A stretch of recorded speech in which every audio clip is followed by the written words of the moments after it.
الحمدللہ رب العالمین کا جو کلمہ ہے، جو تمام تعریفیں اللہ کے لیے ہیں، جو رب ہے سارے جہانوں کا، یہ دلیل ہے اس بات کی کہ اس کائنات میں جو کچھ ہو رہا ہے وہ برحق ہو رہا ہے، اللہ تعالیٰ کی مشیت، مصلحت اور حکمت کے مطابق ہو رہا ہے۔ اس پر ایمان لانا ایک مومن کا کام ہے، چاہے اس کا دل سلگ رہا ہو، دل میں صدمہ ہو رہا ہو، لیکن اللہ تعالیٰ کے فیصلے پر راضی رہیں کہ اللہ تعالیٰ نے جو کچھ کیا وہ برحق ہے۔ اللہ تعالیٰ ہم سب کو اس حقیقت کے ادراک کی توفیق عطا فرمائے۔ عالمین جمع ہے عالم کی، جہان کو عالم کہتے ہیں، اور جمع کا صیغہ استعمال کر کے اللہ تبارک و تعالیٰ نے یہ بات واضح کر دی کہ اس کائنات میں بہت سارے عالم پائے جاتے ہیں، بہت سے جہان ہیں۔ ایک جہان وہ ہے جو ہمیں اور آپ کو اپنی آنکھوں سے نظر آ رہا ہے، وہ یہ دنیا ہے، اور اس دنیا کی بھی بہت ساری چیزیں ہیں جو ہمیں آنکھوں سے نظر نہیں آتی۔ نہ جانے کیا کیا مخلوقات اللہ تبارک و تعالیٰ نے اس دنیا کے اندر پیدا فرمائی ہیں، انسان ہیں، جانور ہیں، جانوروں کا ایک جہان ہے۔ جانوروں کی بھی انواع اقسام ہیں، زمین پر پاؤں سے چلنے والے، رینگنے والے، خشکی پر رہنے والے، پانی میں رہنے والے، غرض اتنی قسمیں ہیں ان مخلوقات کی جن کا شمار ممکن نہیں۔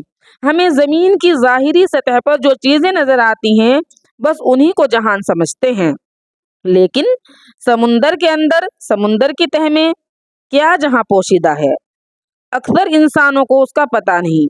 حضرت مولانا مفتی محمد تقی عثمانی صاحب لکھتے ہیں کہ ایک نہیں 2 مرتبہ مجھے سمندر کی تہہ میں جانے کا اتفاق ہوا۔ نیچے اترنے کے بعد ہی نظر آیا کہ سمندر کے نیچے جو کائنات ہے، جو ہماری سمندر کے اوپر کی کائنات سے کئی گنا زیادہ کشادہ اور وسیع ہے۔ سمندر کے اندر جنگلات ہیں، پہاڑ ہیں، جانوروں کی اتنی قسمیں ہیں کہ جن کا شمار ممکن نہیں، جن کی گنتی ممکن نہیں۔ عجیب رنگوں کے رنگ برنگے جانور، پہاڑ اور جنگلات اور صحرا اور ریگستان، 1 ڈیڑھ گھنٹے اس میں رہنے کا اتفاق ہوا۔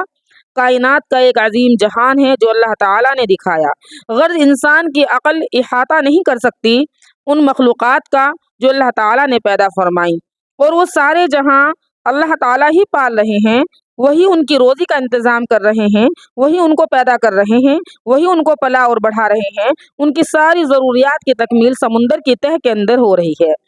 جو پروردگار ہے، عالمین کا ایک عالم نہیں، نہ جانے کتنے عالم ہیں۔ دنیا کو اگر پوری کائنات کے اندر دیکھو تو ایک چھوٹا سا نقطہ بھی نہیں ہے، دنیا تو ایک چھوٹا سا سیارہ ہے۔ اگر پوری کائنات کے آگے دیکھا جائے تو ایک نقطے کے برابر بھی نہیں ہے۔ کتنے سیارے ہیں جو کائنات کے گرد ہر وقت گردش میں ہیں۔